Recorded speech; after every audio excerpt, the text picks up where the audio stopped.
우리에게 주신 하나님의 말씀은 창세기 32장 24절에서 32절까지의 말씀이 되겠습니다. 제가 가진 성경 49면이 되겠습니다.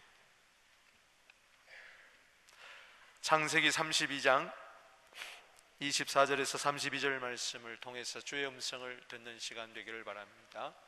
우리 교도가도록 하겠습니다. 제가 먼저 읽습니다. 야곱은 홀로 남았더니 어떤 사람이 날이 새도록 야곱과 씨름하다가 야곱을 이기지 못함을 보고 그가 야곱의 허벅지 관절을 치매 야곱의 허벅지 관절이 그 사람과 씨름할 때 건났다. 그가 이르되 날이 새려하니 나로 가게 하라. 야곱이 이르되 당신이 내게 축복하지 아니하면은 가게 하지 아니하겠나이다.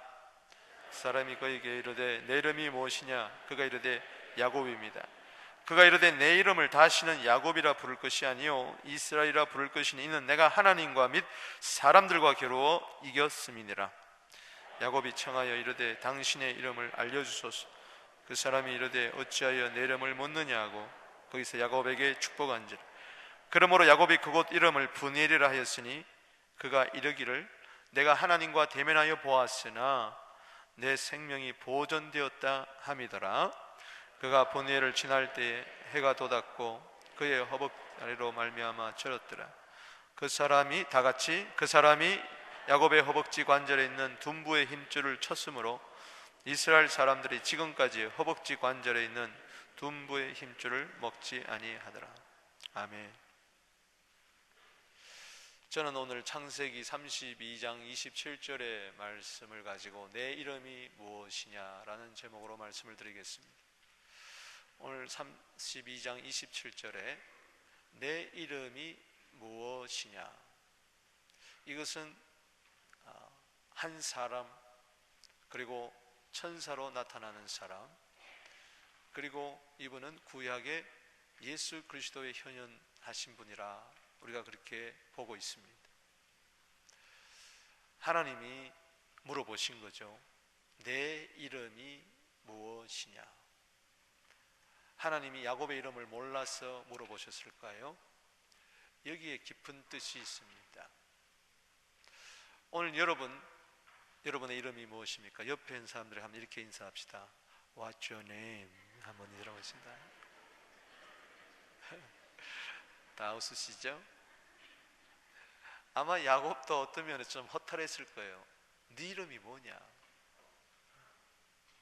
오늘 주님께서 왜 야곱에게 이름을 물으셨을까?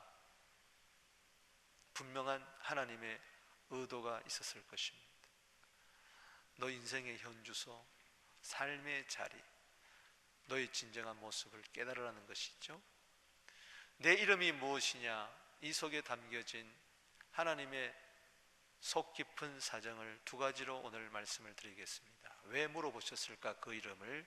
첫 번째는 너의 한계를 인정하라는 것입니다. 그 사람이 그에게 이르되 내 이름이 무엇이냐 물어봤을 때 대답합니다. 야곱입니다. 주님은 야곱이다라는 이 말을 듣고 싶은 거예요. 그냥 자기 이름을 이야기한 게 아니에요. 지금 야곱의 절박한 사정을 보면은 야곱입니다 할 때 그는 아마 울면서 이야기했을 거예요. 자기의 모든 것을 내려놓고 이야기했을 거예요. 야곱입니다. 야곱의 뜻은 간사한다, 약한 자입니다. 내가 일평생 살아왔지만은 그러나 나는 야곱일 수밖에 없습니다.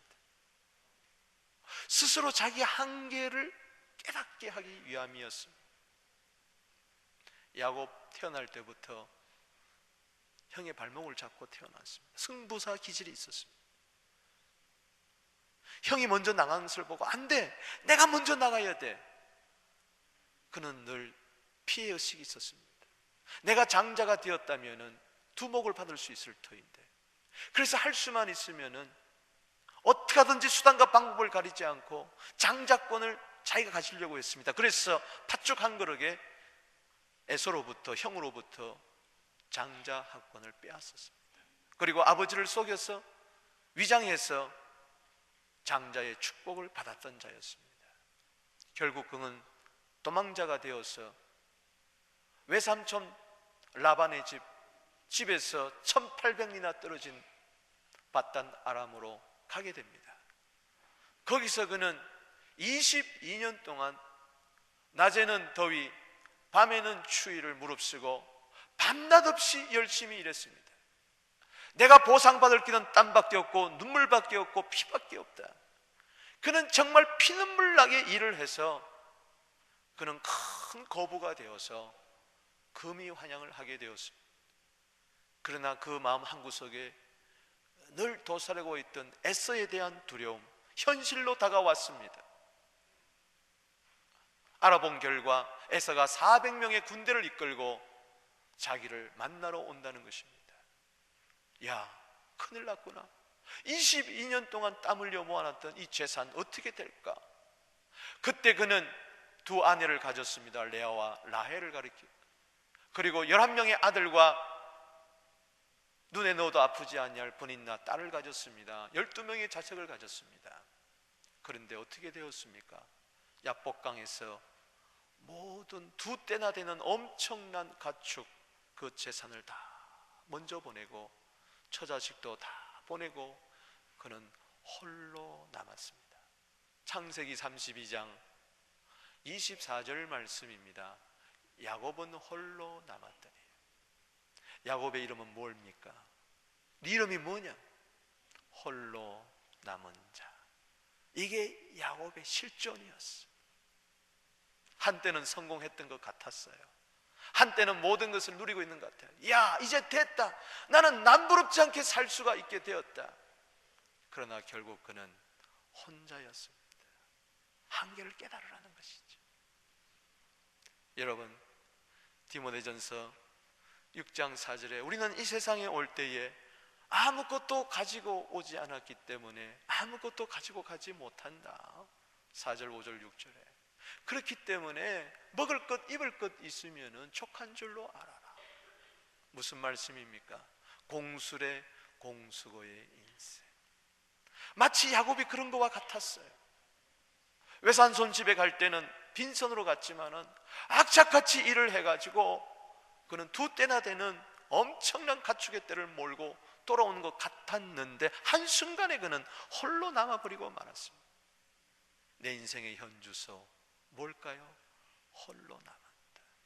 그는 비로소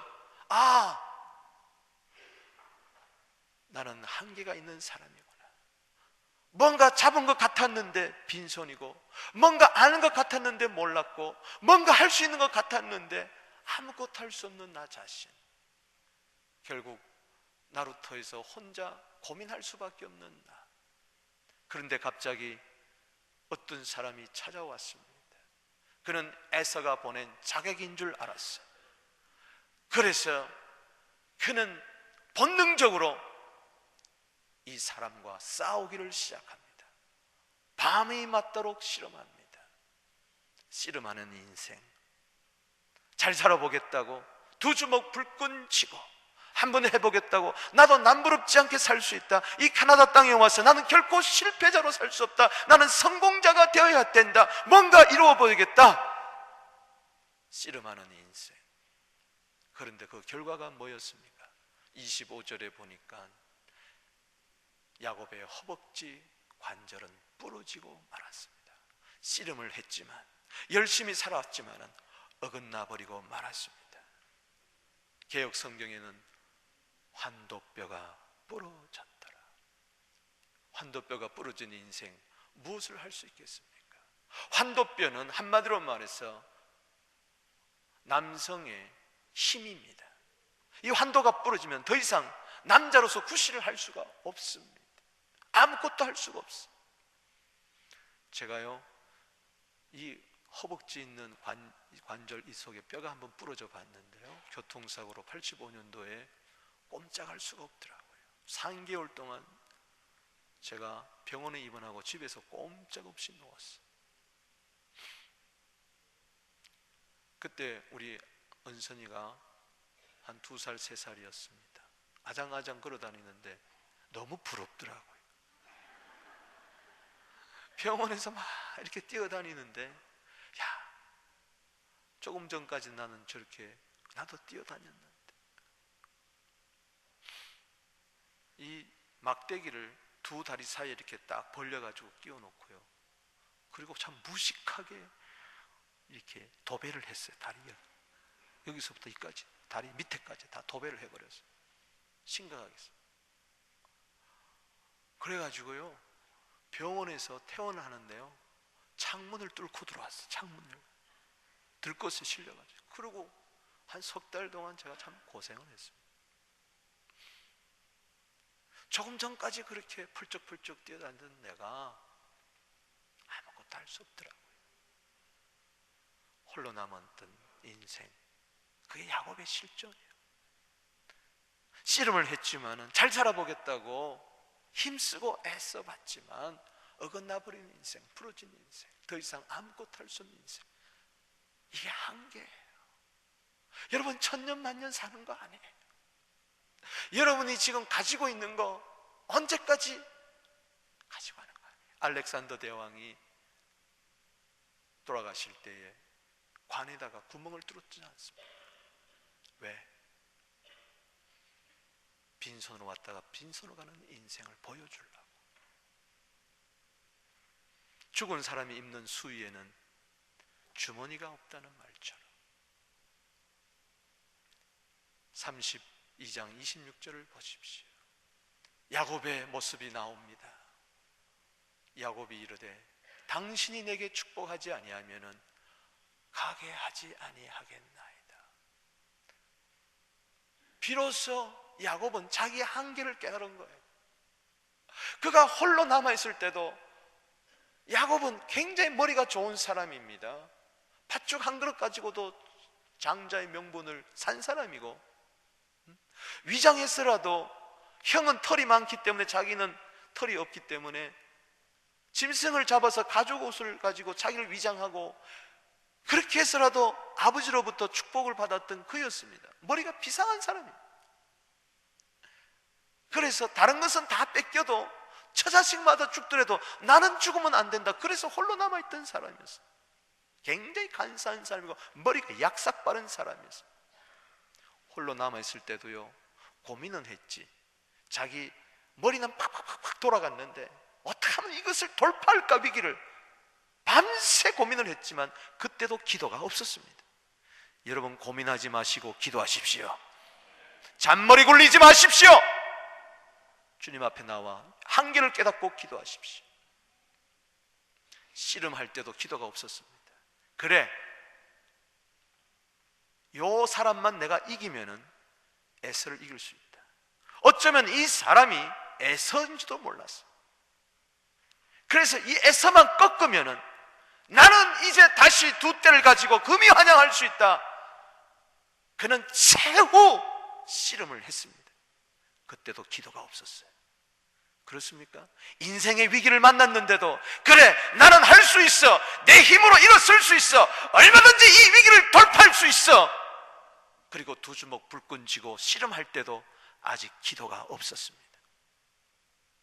그러나 환도뼈가 부러질 때에 비로소 기도가 나왔습니다. 네 이름이 뭐냐? 너 한계 속에 있는 너 자신을 깨닫고 나를 의지하라고 이름을 물어본 것입니다. 여러분, 성경을 자세히 보십시오.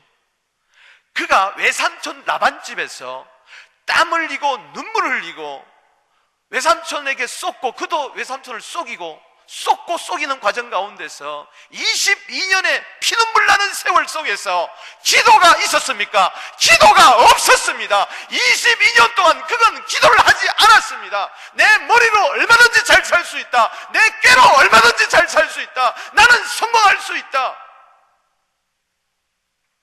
그러나 환도뼈가 부러질 때에 비로소 기도가 나왔습니다. 한 푼 없을 때도 그는 기도하지 않았습니다.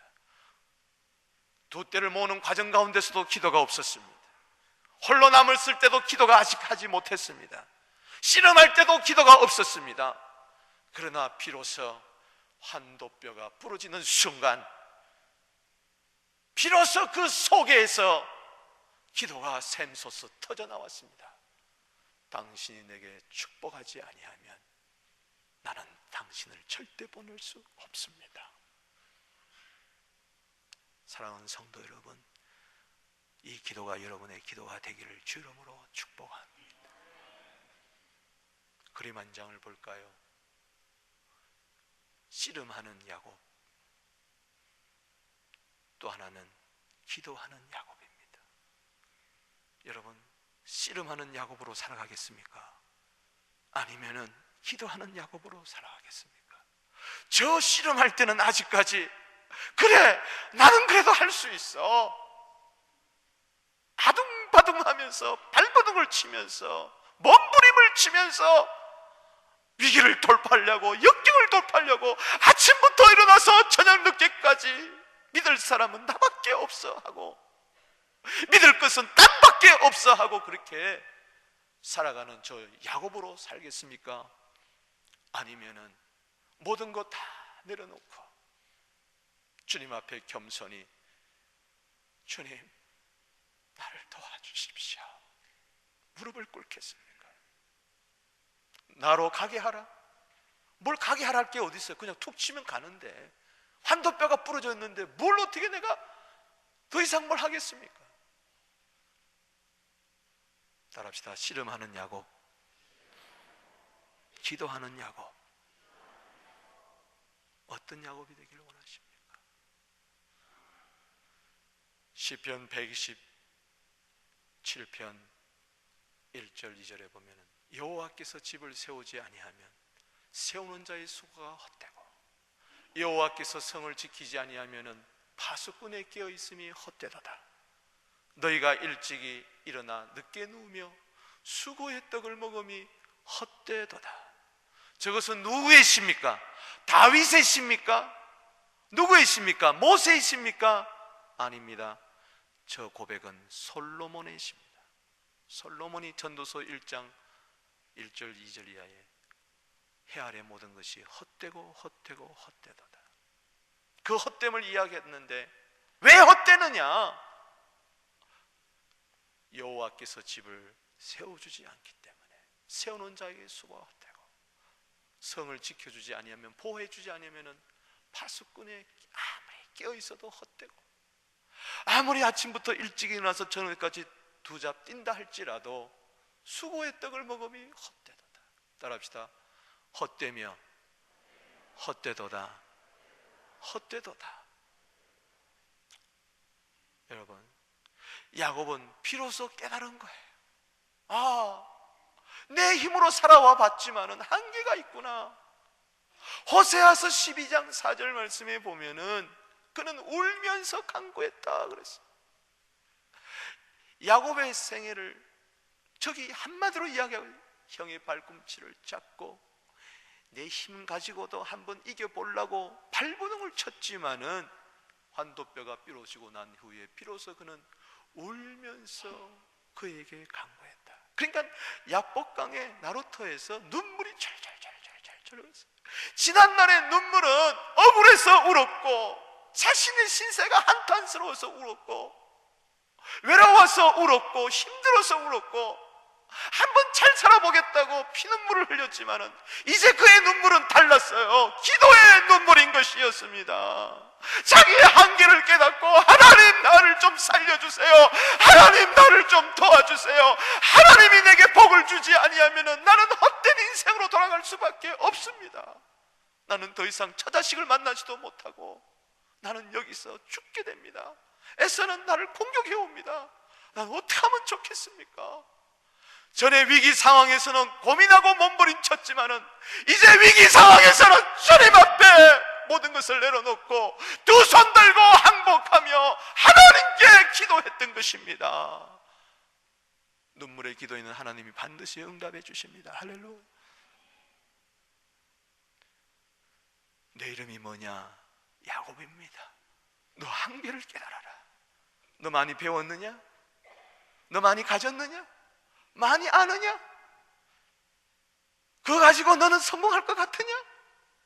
너 인생에 떠나는 날 네가 의지했던 것이 무엇이 되겠느냐?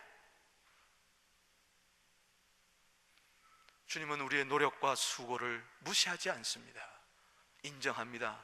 격려해 주십니다. 그러나 그 속에 믿음이 없다면은 눈에 보이는 그것만을 의지하고 보이지 않는 하나님을 의지한다면은 하나님은 반드시 환도뼈를 부러뜨릴 것입니다. 그래서 주님 앞에 살려달라고, 주님밖에 없습니다. 시편 16편 3절 말씀, 주밖에 나의 복이 없습니다. 시편 73편 25절에 하늘에도 주밖에 땅에서도 주밖에 나의 사모할 자가 없습니다. 주님 도와주지 않으면 안 됩니다. 이 고백을 듣기를 원하시는 거예요. 미국에 유학 가서 성공한 사람이 있었습니다. 박사학위를 받았습니다. 이제 한국에서 큰 기업체에 스카웃돼서 연봉 수십만 불을 받고 금이 환영하게 됐어요.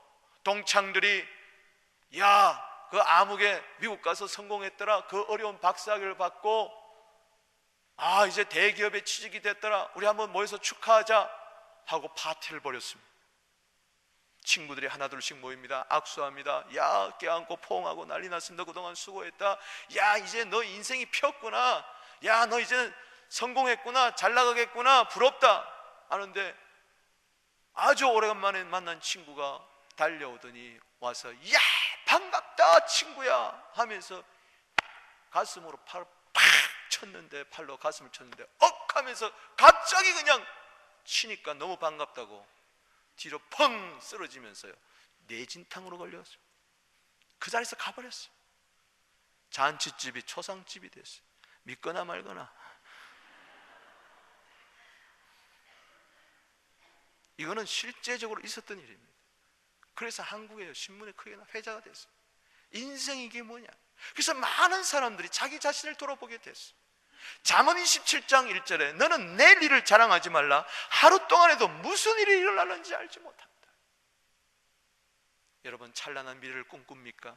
그럴수록 자기의 한계를 인정하십시오.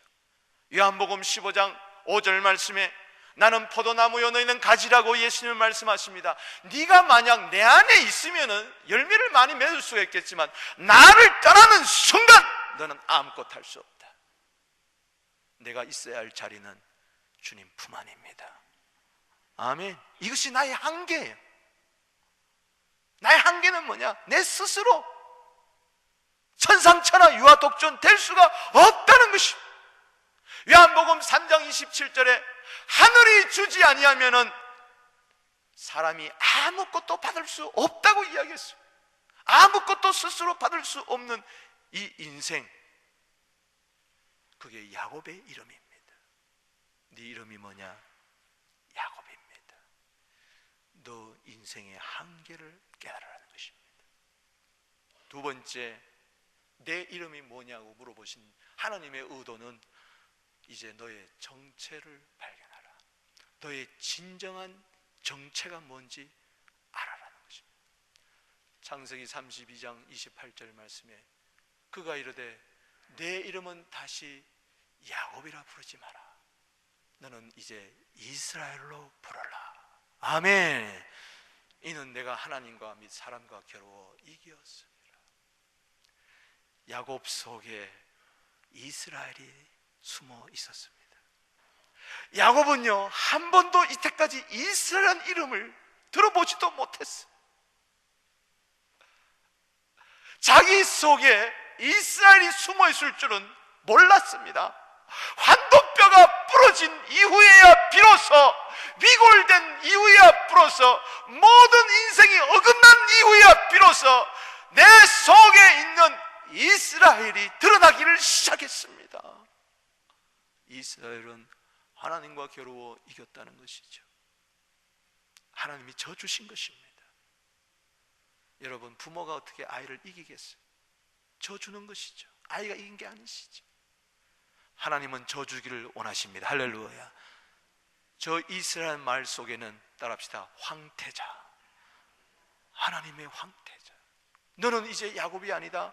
간사한 자가 아니다. 너 꾀로 살아가서, 너 힘으로 살아가서, 너 노력으로 살아가서 결국은 홀로 되고, 결국은 환도 씨름을 해봤지만 환도가 부러지고 그걸로 끝나는 인생이 아니라 너는 이제 이스라엘이다. 너는 황태자다. 너를 통해서 12지파가 날 것이고 그 유다지파를 통해서 메시아가 올 것이다. 너를 통해서 수많은 민족들이 생겨날 것이다. 할렐루야. 이스라엘. 여러분, 이스라엘이 어느 날 툭 떨어진 게 아닙니다. 여전히 야곱이었지만은 그 속에 이스라엘이 있었던 것을 네 이름이 뭐냐 물어보면서 깨닫게 하신 것이죠. 당신 속에 이스라엘이 숨어 있습니다. 올 한 해 야곱으로 살아가겠습니까? 외롭게 홀로 살아가겠습니까? 힘들게 씨름하면서 살아가겠습니까? 한계 속에 부닥쳐서 절망하며 낙심하며 발버둥치면서 몸부림치면서 한탄하면서 열등의식 속에서 비교의식 속에서 염려하며 근심하며 불안해하며 그렇게 살아가겠습니까? 아니면은 기도 가운데에 눈물 흘려 기도하는 가운데 주님 만나고 브니엘의 하나님, 하나님의 얼굴을 배웠고 하나님의 음성을 듣고 새해가 돋아오는 것처럼 새 이름을 가지고 이스라엘 이름으로 살아갈 것이냐? 창세기 17장 5절 말씀에 하나님은 99세 된 아브라함에게 나타났었어요. 그는 자기 힘으로 자손을 보려고 실수해버리고 말았어요. 하가를 취해가지고 이스마엘을 낳았지만 그건 하나님의 원래의 뜻이 아니었어요. 그렇습니다. 자기 계획, 자기 노력, 자기 힘만 갖고는 안 되는 거예요. 되는 것 같았지만 안 됐어요. 오히려 하갈과 사레 사이에 큰 분쟁이 일어나고 이 가족이 지옥 같은 거였어요. 99세가 될 때까지 13년 동안 주님은 침묵했어요. 환도뼈가 부러진 겁니다. 주님이 99세가 될 때 창세기 17장 1절에 나는 전능하신 하나님이다. 할렐루야. 실망한 아브라함에게 나타나서 이야기합니다.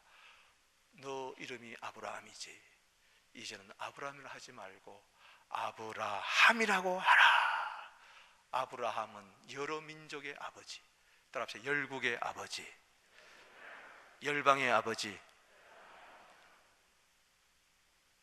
사례 사이에 아들 하나 없는데 무슨 모든 민족의 아버지가 됩니까?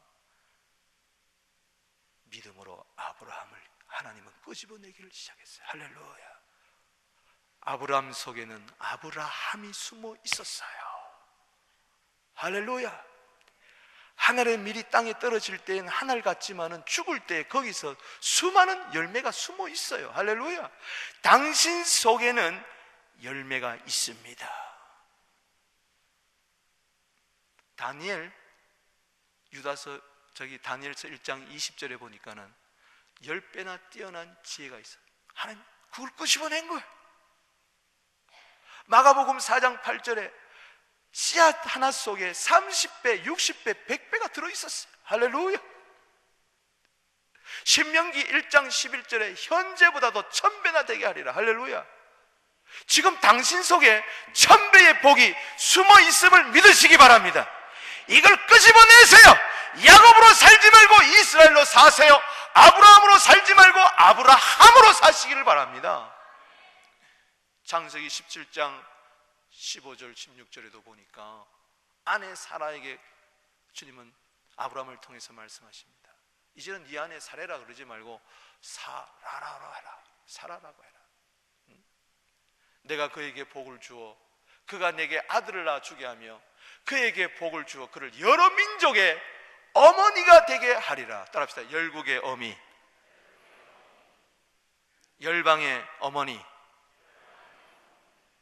한 번도 아이도 낳아보지 못한, 지금 이때의 아브라함의 나이는 99세고 아내 사라의 나이는 90세입니다. 경수가 다 끊어졌어요. 끝입니다. 사례로 그냥 끝나는 인생이에요. 그런데 사례 속에는 사라가 숨어 있었어요. 할렐루야. 그것이 사례의 정체성이었습니다. 그 정체를 끄집어내야 되는 거예요. 할렐루야. 당신 속에 숨어있는 정체를 끄집어냈어요. 우리 한번 인사합시다. 당신의 정체가 뭐요? 밝히시오.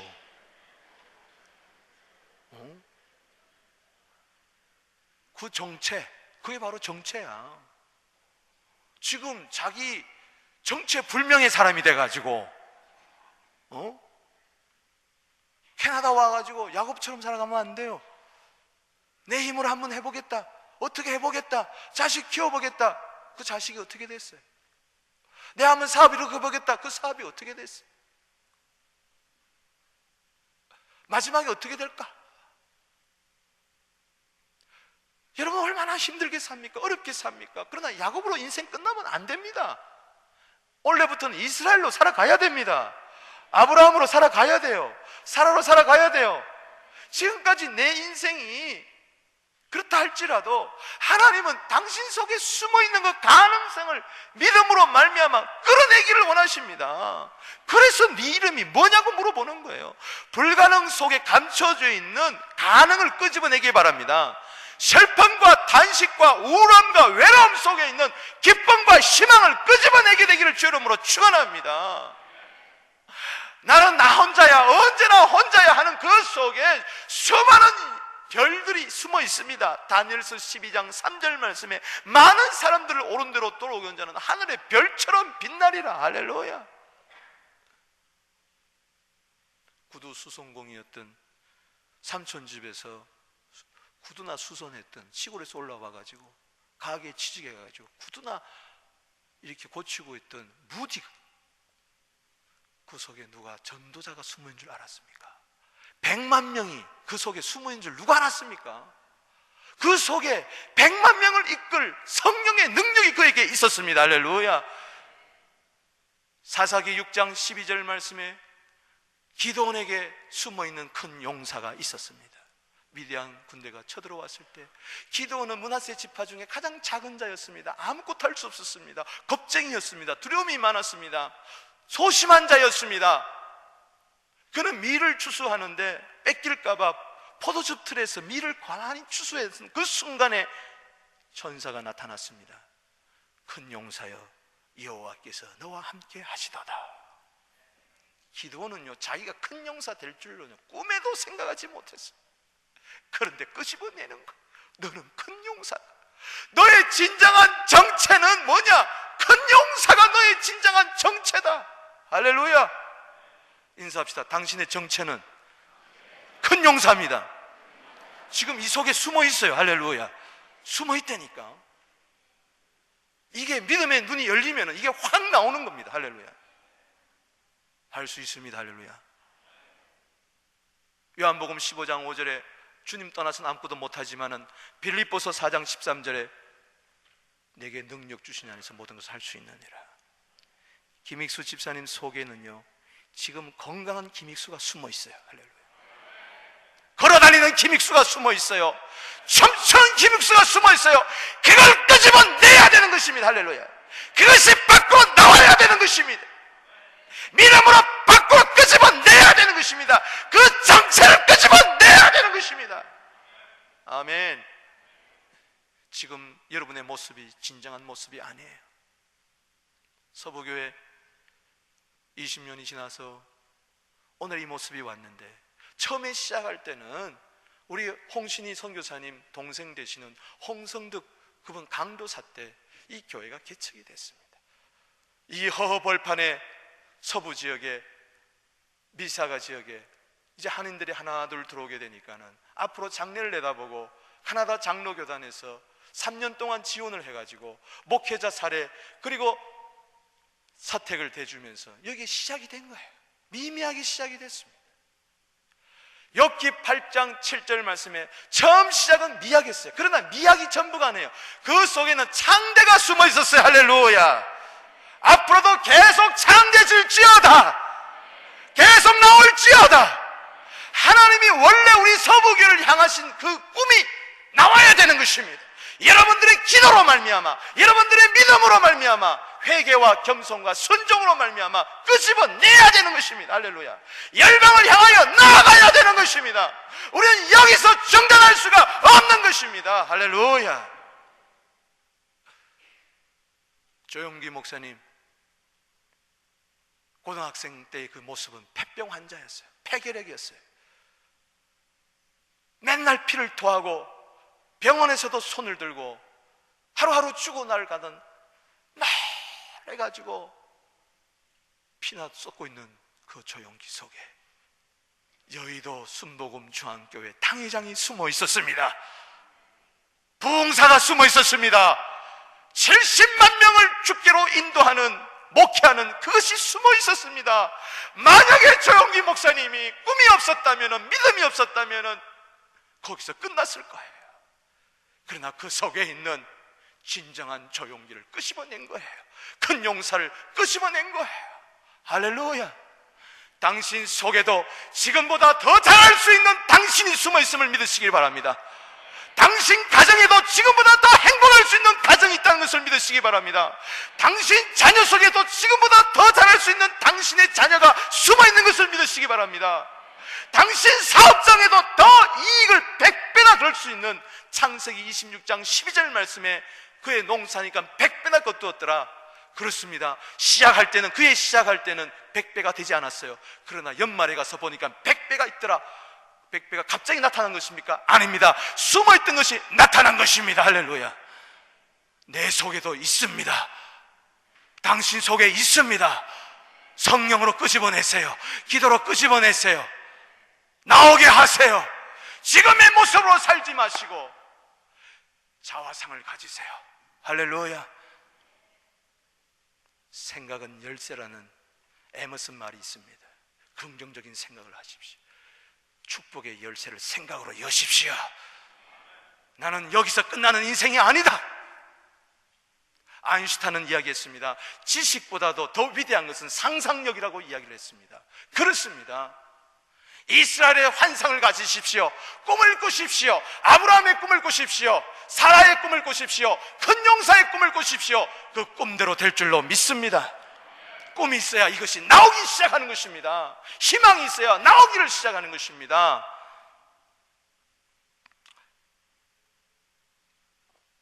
베리 마르트라는 여인이 있었습니다. 미국의 여인입니다. 너무나 가난해서 학교 갈 돈이 없어서 배우지를 못했습니다. 커서 보니, 예수를 만나가 보니 자기와 같은 처지 있는 사람을 학교를 만들어 가지고 공부를 시켰으면 좋겠다. 그래서 그는 불타는 송을 가지고 기도하는 가운데에 헨리 포드를 찾아가고 싶은 마음이 생겨가지고 그 당시 자동차 왕이었던 헨리 포드를 찾아갔습니다. 그래서 좀 도와달라고 호소를 할 때에 헨리 포드가 동전 한 입을 주었습니다. 그런데 이 동전 한 입을 가지고 낭망하지 않고 그것을 가지고 씨앗을 샀습니다. 그래서 빈 농토에다가 씨앗을 뿌려서 그것이 열매를 맺어서 추수해서 또 팔고, 그 다음에 또 씨앗을 뿌리고, 또 열매가 많아지면 또 팔고, 이래가지고 그는 그 돈을 모아서 학교를 세웠어요. 학교를 세웠어요. 그리고 헨리 포드를 찾아갔습니다. 회장님, 당신이 도와주셔서 그때 준 동전 한 입으로 학교를 세웠습니다. 베리 마르트의 이 말을 믿지 않았어요. 내가 직접 가서 보리라. 헨리 포드 회장님이 다 와서 보니까 진짜 학교가 쓴 거예요. 어떻게 해서 이렇게 됐느냐? 예, 저는 당신이 준 그 귀한 동전 한 입을 심고 또 열매를 거두고 거기서 또 씨앗을 또 뿌리고 또 열매를 거둬서 오늘 이렇게 지었어요. 너무 감동이 되어서 그 자리에서 100만 불을 시사를 했어요. 유명한 이야기입니다. 여러분, 동전 한 입, 이게 뭐야? 이거 갖고 뭘 할 수 있어? 도와주려면 제대로 도와주지. 그렇게 원망하고 불평하는 것이 아니라 거기서도 감사하고 나갈 때 베리 마르트 속에 숨어있던 학교가 나온 겁니다. 할렐루야. 당신 속에 있는 숨어있는 사람을 끄집어내십시오. 요한복음 1장 42절 말씀에 네가 시몬이구나. 예수님이 딱 봤어요. 즉 야곱이구나. 그러나 야곱이라 하지 말고 이스라엘 하라고 하신처럼